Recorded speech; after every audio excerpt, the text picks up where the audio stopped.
Bem, muito obrigada a todos que estão aí. Nós vamos fazer uma conversa hoje muito em casa, porque o pintor é próximo. São dois pintores, maiores paisagistas do Brasil. Um nós vamos ver hoje e o outro na próxima quinta-feira.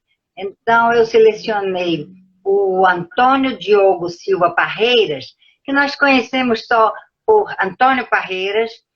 É interessante falar sempre o prenome, porque ele teve sobrinho, teve filho, há na família Parreiras outros pintores. Então, esse já é um alerta. Antônio Parreiras é que é o maior e teve uma vida bastante agitada. Ele nasceu em 1860. Fazendo um paralelo, vocês se recordam que os nossos impressionistas franceses nasceram em torno de 1836, 1840. Quer dizer que quando Parreiras nasceu em Niterói, estado do Rio de Janeiro, já havia o movimento impressionista incipiente. Depois é que são os salões. E ele morreu em 1937, com 77 anos, tendo alcançado muito sucesso. É uma pessoa que lutou no início, mas que se viu reconhecido. Ele era um entre 9 filhos. Eu tentei achar qual era a localização dele nos filhos, mas nenhuma biografia. Inclusive, nós temos aqui um volume especial sobre ele e tudo, mas com texto de várias pessoas, mas ninguém diz isso. O pai dele era ourives, ele tinha uma certa situação, no entanto, o pai morreu quando ele tinha 14 anos, em 1874. Então, ele teve que abandonar os estudos. Ele estava num liceu, estava se aprimorando nas letras e foi trabalhar no comércio. Agora, olha que coisa interessante, como nós, professoras, hoje sabemos que existe uma carreira profissional com exigências e degraus. Naquele tempo, a legislação ainda não era tão bem organizada. Em 1880, sem ter curso nenhum, com 20 anos, ele foi ser professor substituto em Mangaratiba, e num colégio público, mas ele não aguentou. Aí é que nós vamos ver o temperamento, como era o tipo de personalidade, muito instável, muito agitado, muito contra regras, muito revoltado. Então, com 2 meses, ele deixou. Ora, no que ele deixou, ele tinha que arranjar outro emprego. E ele foi ser escriturário. Quer dizer, num escritório era quase que um boy, um auxiliar de escritório. Mas nesse mesmo ano, ele resolveu que ia ser pintor. Com 20 anos, ele começou a pintar. E fez a tela que ele chamou de Meu Primeiro Estudo a Óleo, a Bruna pode mostrar, e que se chama Largo da Lapa. Essa tela é marcante pelo uso das cores, o que não era comum, porque nós temos que olhar de uma maneira de acordo com a época, não podemos olhar com a nossa época. Não havia essa pintura com uma parede vermelha, não havia essa maneira de distribuir as cores, de confrontá-las. Esse quadro, embora não seja de alta técnica, porque ainda não tinha desenvolvido, foi bastante apreciado e fez com que ele se animasse, vamos dizer assim. E então ele queria se dedicar à pintura, mas é interessante que naquele tempo os casamentos eram praticamente arrumados, assim, famílias próximas. Com 21 anos, em 1881, ele casou. Casou-se com uma portuguesa, dona Quirina, e tinha que sustentar a família. Então ele tinha que fazer alguns trabalhos. Ele ainda entrou na Academia Imperial de Belas Artes e lá ele conseguiu um dinheiro pintando um pano de boca, aquela parte que fica atrás da cortina do Teatro Santa Teresa de Niterói. Então aí ele achou que poderia continuar a vida dele, Ele teve logo um filho, que aí logo depois morreu, depois teve uma filha que morreu com 4 anos, mas sempre tentando a pintura. Mas no ano seguinte que ele entrou na academia, em 1884, ele abandonou. Vocês já começam a perceber que ele era um sujeito instável. Por quê? Porque ele tinha um gênio criador. E a academia era extremamente rígida, com os moldes, vejam bem, da expedição francesa, da missão francesa, que veio no século XIX, no início do século. Dom João VI chegou em 1808 e a missão francesa, Tonnet e outros que vieram aqui. Então, nós temos que ver que ele abandonou a academia porque ele queria algo novo, algo diferente. Então, ele começou a ter aulas particulares, e isso foi a grande oportunidade dele. Com um pintor alemão, que eu também poderia até fazer, mas não é muito paisagista, mas eu conheço até algumas paisagens dele, chamado Grimm. Grimm veio para o Brasil, dizem que ele era muito rude, mas é porque ele era muito exigente.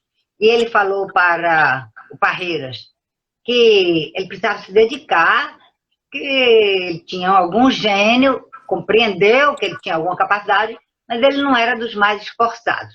Mas ele se tornou o que hoje nós chamamos, inclusive o livro é intitulado O Grupo Grimm, com quem ele aprendeu mesmo. E em 1885, ele fez uma exposição, junto com os outros do Grupo Grimm, mas não conseguiu vender nada. Em 1886, ele tinha feito umas pesquisas em florestas. Imagine hoje pensar isso. Florestas aonde? Em Cabo Frio, Petrópolis e Teresópolis. E fez uma tela que Dom Pedro II comprou. E isso foi para ele muito importante. E logo depois, ele fez em 1887, Bruna, por favor, mostra a tela número 2, que se chama Tarde, na qual vocês podem ver a nítida influência do impressionismo. Porque o amarelo derramado, que nós já conhecemos, sobrepondo todas as outras possibilidades da paisagem, se derramando pelo azul, pelo céu, é algo que na academia ninguém gostava. Então, essa tela foi rejeitada. Hoje, vocês podem vê-la, quando acabar a pandemia, ela está no Museu Parreiras, em Niterói. Nós já visitamos esse museu, a família aqui, e é muito interessante os estudos, desenhos que encontramos lá. Então, logo em seguida, no outro ano, ele fez uma tela também bem diferente, bem arrojada, que é aquela que a Bruna ia mostrando, a tela número 3, que ele deu o nome de Ventania. Vejam que há uma pessoa, há uma árvore totalmente voltada, dá para se sentir até a força do vento, empurrando o céu, e de azul vai ficando branco as nuvens, a árvore quase caindo, o chão parece estar todo trêmulo. E esse quadro, em 1888, foi para uma exposição, é muito interessante, que quem era regente era a Princesa Isabel. E foi a Princesa Isabel e o Conde B, o marido dela, o casal organizou essa exposição e comprou. E daí, no ano seguinte é que veio a República, mas daí ela, tendo comprado, foi um sucesso de vendas. Imagina, ela organiza a exposição, vai na vernissagem e compra o quadro, as outras pessoas compraram também, não é isso? Esse quadro está na Pinacoteca de São Paulo, que vale também a pena ser visitada, com outros pintores. Então, essa é a Ventania, que é a nossa terceira tela. Mas nesse mesmo ano, com 28 anos, ele consegue juntar um dinheiro e lá se vai para Veneza. Ele vai para a Academia de Veneza, mas vejam bem, em 1890 ele já está aqui no Brasil de novo. É extremamente irrequieto. Para eu preparar isso na minha cabeça, as datas, eu fiz toda a ligação com processos mnemônicos. Quer dizer, ele viaja, ainda tem o Império, quando ele volta já é o início da República. Ele volta no princípio do ano de 1890 e criam a disciplina de paisagem na Escola Nacional de Belas Artes. Quer dizer que ele era nosso colega, ele foi para a UFRJ. Que a UFRJ só se chama Universidade Federal do Rio de Janeiro muito, muito recentemente. A Escola Nacional de Belas Artes, ele foi professor de paisagem. Mas havia muita confusão, muita briga, muita disputa, que no ano seguinte extinguiram a disciplina. Na verdade, não se sabe se por causa dele ou porque queriam colocar uma outra disciplina na grade, e aí ele perdeu o emprego. Não tinha cargo efetivo como nós por concurso. Então, em 1891, ele se dedicou novamente às pesquisas nas florestas. E foi para Teresópolis, passou uma temporada boa lá, e também foi a São Paulo, e começou a fazer exposições. Interessante porque havia uma loja muito chique aqui no Rio de Janeiro, chamada Glace, que é vidro em francês, que fazia molduras e fazia essas exposições. Então, ele expôs lá. E havia uma outra de um belga, De Wilde, e também fez. Tanto assim que em 1892 começa o período melhor dele com fama. Consegue ganhar dinheiro e há uma chácara enorme em Niterói que é desmembrada. É um loteamento. Porque naquele tempo nem havia ruas, nem lotes como hoje. Então, o loteamento, ele conseguiu comprar um terreno e construir essa casa. Que vocês podem visitar, que está perfeita hoje em dia, igual como era, só que a fachada já fica na janela, na calçada. As janelas já estão na calçada. Não tem mais o jardim, porque cortaram uma rua na frente. Mas vale a pena visitar. Então, daí ele começou a pintar também quadros históricos, paredes de prédios públicos, para ganhar dinheiro. Ele fazia o que ele gostava, como os outros que nós ouvimos. Vocês notem, agora que nós já estamos no fim, que há uma sincronia e uma associação. Quer dizer, a sincronia no tempo dele e que todos passam por isso. Então, em 1893, é uma tela que é muito bonita. Pode mostrar, por favor? É uma das minhas preferidas dele, e é o Campo Ipiranga. São essas duas aqui, essa é a que vai seguir, que são muito luminosas. Como é que ele conseguiu colocar a nuvem sem colocar o sol, mas fazendo o céu brilhar e o chão brilhar? É apenas um campo nas margens do Rio Ipiranga e está no Museu Paulista, não está aqui. Eu citei o Pinacoteca e o Museu Paulista, são dois museus representativos da arte brasileira que tem na capital, lá em São Paulo. Então, esse é o Campo Ipiranga, e logo no ano seguinte, o outro que eu aprecio também, Água Calma. Esse Água Calma, vejam que placidez, mas que reflexo. É totalmente diferente do que a academia que gostava. Muito arrojado para a época. Quando nós olhamos hoje, mais de 100 anos depois, parece até que é uma coisa simples. Mas quando é um pioneiro, nós temos que olhar com os olhos de 1894. Ninguém pintava assim. Eram traços rígidos, cores planas, cores muito duras, não havia pincelada suave, não havia matizado, como vocês podem ver nas árvores no fundo, que estão cor-de-rosa, como no chão também. Tem a água e tem um pouquinho de verde. Essas tonalidades são todas diferentes. Isso aí parece uma coisa banal, mas é um trabalho intuitivo, um trabalho que, além da técnica, exige essa percepção, esse olhar. Então, isso é de 1894 e está na Pinacoteca de São Paulo. Nesse mesmo ano, nasceu o terceiro filho dele. Ele colocou um nome que eu procurei e eu não encontrei onde ele arranjou esse nome. O nome é Dakir. dele dado a KIR. Ele se tornou um grande pintor e na biografia, autobiografia, o Antônio Parreira diz isso, que ficou muito feliz de ver o filho, o sucesso. Ele nasceu em 1894 e acompanhou o pai, claro, e a família toda. Vivia viajando, ia para Paris, voltava. E ele morreu em 1967, no Rio de Janeiro. Ele nasceu em Niterói em 1894 e morreu em 1967. E acompanhava o pai. E vivia dentro de um ateliê. E aí é uma coisa que foi a formação dele.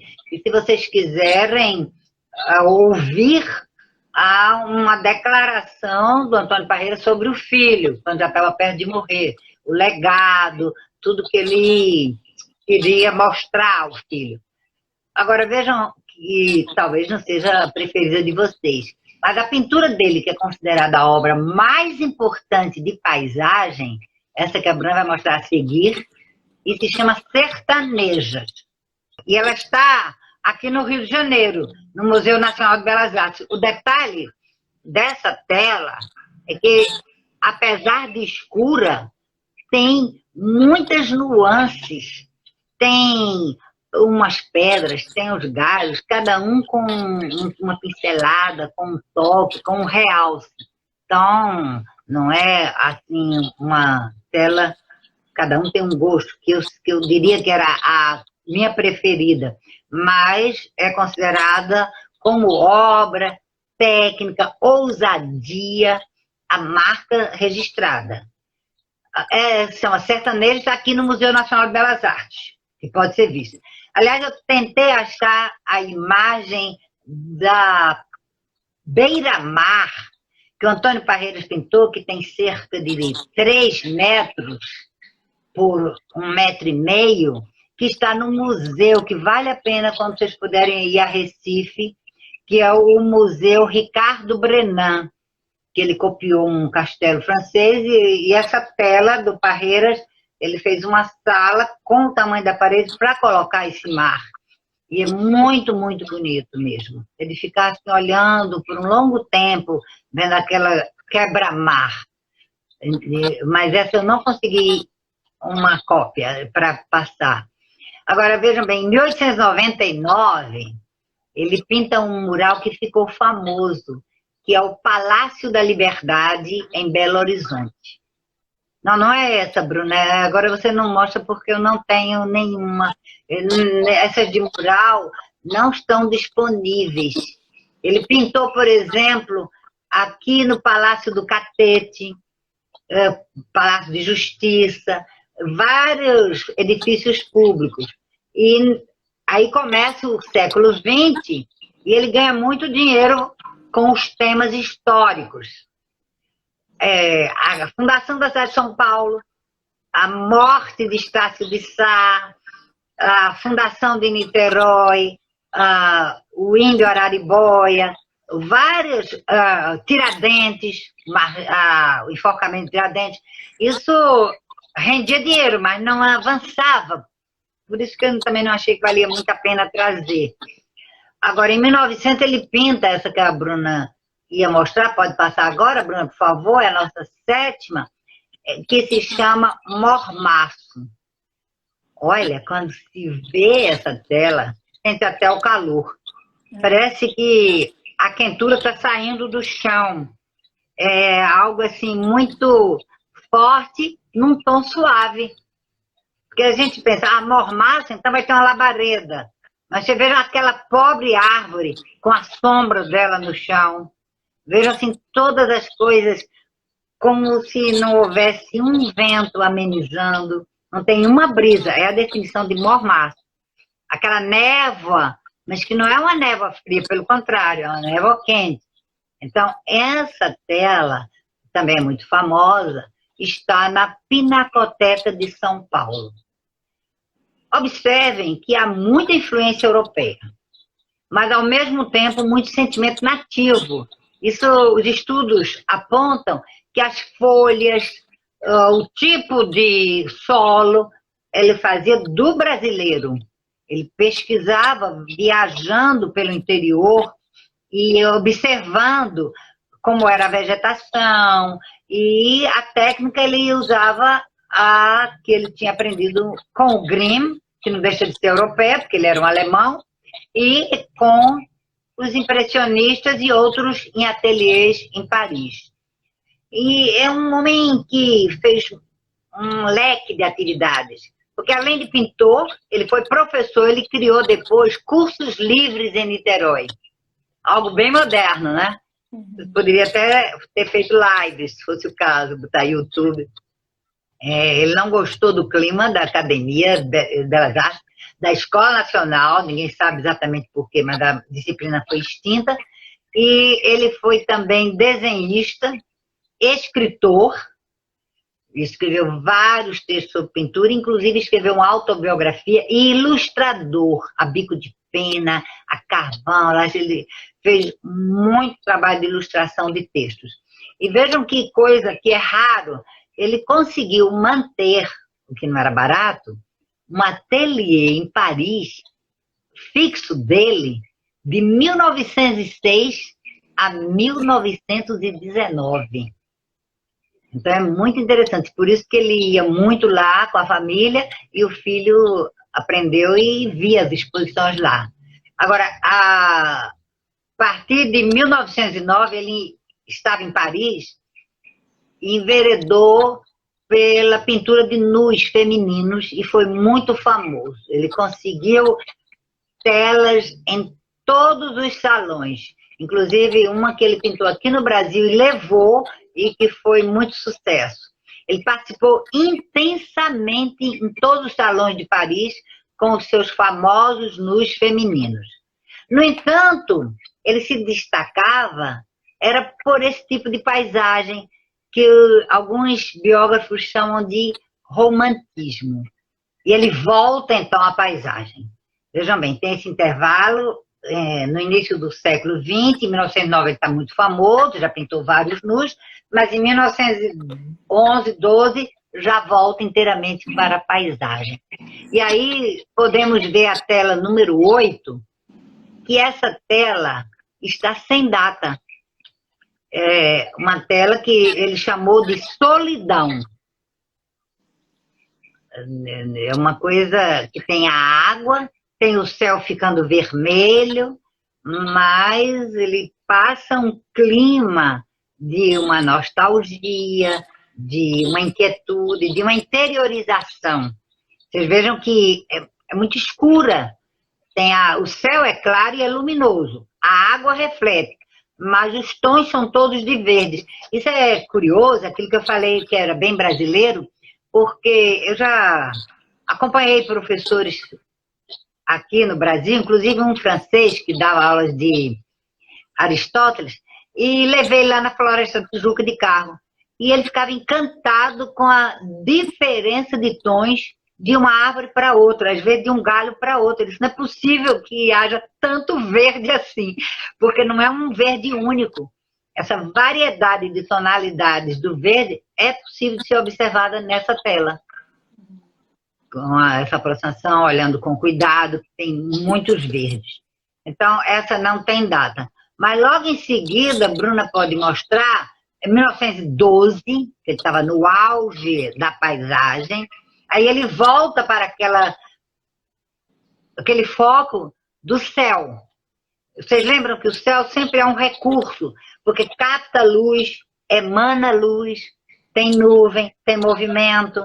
E ele chamou somente de paisagem e está no Museu Paulista.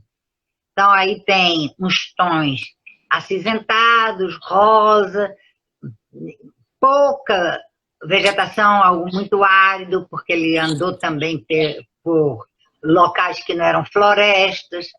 E isso é bem brasileiro, a terra brasileira.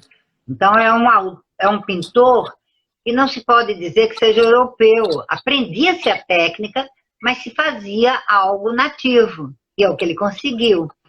Então vejam bem, em 1925, ele foi escolhido o melhor artista brasileiro numa grande pesquisa, uma revista, que era uma assinatura que todas as famílias faziam. Essa revista chamava Fonfon, E eu me lembro que a minha avó, no interior de Alagoas, tinha essa assinatura. Que quando ela veio para Recife, eu já com 9, 10 anos, a revista não existia mais, mas ela guardou lá os exemplares e eu vi muitas dessas revistas, muitos exemplares dessa revista Fonfon. Trazia sobre arte e outros assuntos. Então ele começou a ganhar prêmios de todo tipo. Prêmios em profusão, eu preferi nem listar, porque não é uma coisa, o que interessa é ver a tela, ficar olhando, ver o tom. E em 1925, ele chega a um momento que é raríssimo na vida de alguém, e principalmente de um pintor, ainda mais no Brasil. A inauguração em praça pública de um busto que foi esculpido por um dos maiores escultores da época, um escultor francês. Foi encomendado na França, como ele tinha ateliê e via muito indo lá, foi fácil do escultor fazer a figura dele, e foi inaugurado com honras de governo e tudo, em 1925. Está lá na praça, em Icaraí. Em 1926, pediram muito para ele escrever a autobiografia. E ele gostava muito de anotações. Inclusive, numa das anotações da autobiografia, que eu li, ele dizia assim: meus diários, as traças comeram, ou se estragaram com o tempo. Eu agora escrevo o que eu quero, que ficou na minha memória. Quer dizer, é uma autobiografia sentimental, não é aquela, no dia tal é isso, no dia tal, é como ele quis guardar na memória. E esse livro fez tanto sucesso, porque já era ele um pintor famoso, que em 1926 ele foi aclamado para a Academia Fluminense de Letras. Vejam bem, ele nunca foi da Academia Brasileira de Letras, aí é bem mais difícil. Mas foi de uma academia. Sim, porque um detalhe, naquele tempo era um estado separado. Aqui era o estado da Guanabara. Lembrem que quando eu disse Niterói, estado do Rio de Janeiro, vocês são muito jovens, aí podia ser que vocês não soubessem disso. Era outro estado, claro que mesmo sendo jovens, estudaram e sabiam. Então, a Academia do Estado do Rio de Janeiro. Hoje, onde nós moramos aqui, chama-se Estado do Rio de Janeiro, porque nós é que fomos anexados. Mas, quando eu vim morar aqui no Rio, ainda era o estado da Guanabara. Então, em 1926, a Academia Fluminense de Letras era o estado do Rio de Janeiro, cuja capital era Niterói. E ele teve um amplo sucesso, como pintor, desenhista, escritor, e retorna à paisagem. São as pinturas magníficas.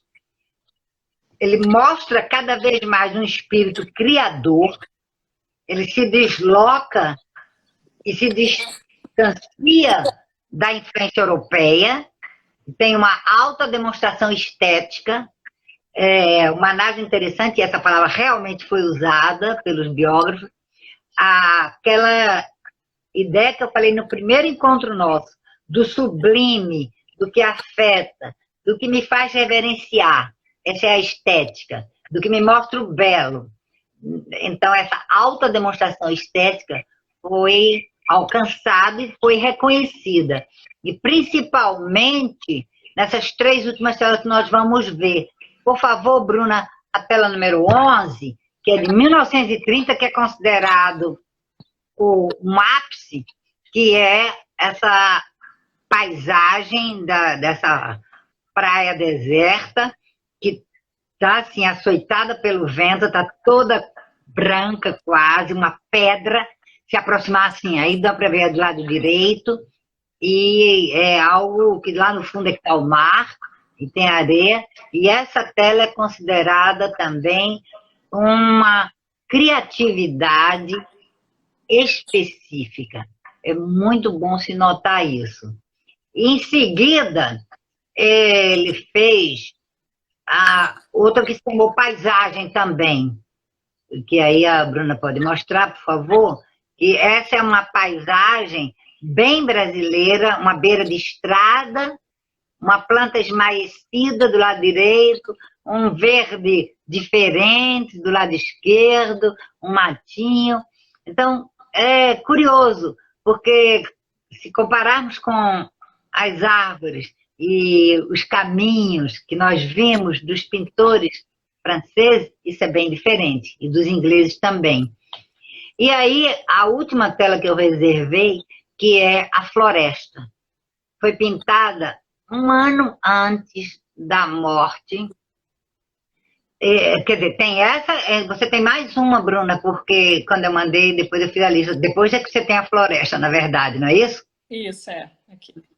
Essa daí era uma tela que estava sem data, e aí por isso que eu coloquei, mandei, mas depois eu nem ia comentar, mas ela tem essas cores amarelas, tem os galhos nus. E é interessante, eu não quis mostrar as telas que são pintadas na Europa. Por exemplo, paisagem com neve, paisagem de árvores europeias, os estudos que ele fez lá. Tem paisagem dos canais de Veneza. Então, isso não me interessou. É uma seleta que eu fiz. Cada pessoa escolhe conforme quer, seus critérios. Então, depois dessa, por favor, Bruna, é que você mostra essa daí. Que essa é a floresta. Ele mesmo colocou o nome de floresta e tem também essa mistura de tons, porque na verdade você nem sabe qual é a cor da árvore. Se é um sol que está batendo, se tem uma floração, mas é uma floresta que ele via nos arredores de Teresópolis e de Petrópolis. Então, em 1936, essas árvores, que na verdade eu não chamaria floresta, mas ele colocou como floresta, deixa de ser um derivativo de flores, de árvores, mas é com pouca densidade. Mas essa pintura é um ícone, porque foi de 1936 e no ano seguinte ele faleceu. Em 1937 ele morreu em casa, nessa casa que é o museu, e o filho continuou a carreira e morreu em 1967, né? Quer dizer, 30 anos depois. E, finalmente, em 1941, vejam que coisa interessante, em plena guerra, mas o Brasil não estava na guerra, tinha mandado-os para cima, a vida que não era tão afetada, foi inaugurado o Museu Antônio Parreiras nessa sua casa, que fica em Niterói. E é fácil de ir, vocês têm um site do museu, tem as exposições, tem vídeos, tem desenhos, esboços. Eu penso que quando acabar a pandemia é uma boa ideia conhecer um pintor brasileiro que realmente alcançou muito de estética, diferenciado, que traz uma marca e que, diante das telas, nós nos colocamos. Então, ele fez algumas de mar, quebrando, fora essa de Recife, tem umas pequenas, assim, mais ou menos de 60, 80 centímetros por 50, de mar, que são também muito bonitas. Mas é que eu não queria tomar muito tempo de vocês, então eu achei que 13 telas era um número já bastante alto. Mas a ideia era passar essa minha paixão por um paisagista brasileiro e também que eu fico muito feliz dele ter sido reconhecido, apesar de um princípio de rebelião. E vejam que ele nunca fez, na verdade, uma escola de pintura. Porque ele fez um ano, saiu da academia, chamada Imperial ainda, porque era do tempo do Império no Brasil. E depois ele fez só um ano em Veneza, também voltou ao Brasil. Até que ele escreveu sobre essa estada dele lá, mas que ele sentia muita falta do país, das nossas florestas tropicais. Porque Veneza também é uma coisa muito diferente. Se ele tivesse ido para a Toscana, alguma coisa assim. Então, é importante reconhecer, porque na realidade tem muitas reproduções acessíveis em blocos, camisetas, canecas, dos pintores europeus. Mas difícil você achar até um postal. Eu procurei ver onde é que tinha qualquer coisa do Antônio Parreiras, não tem.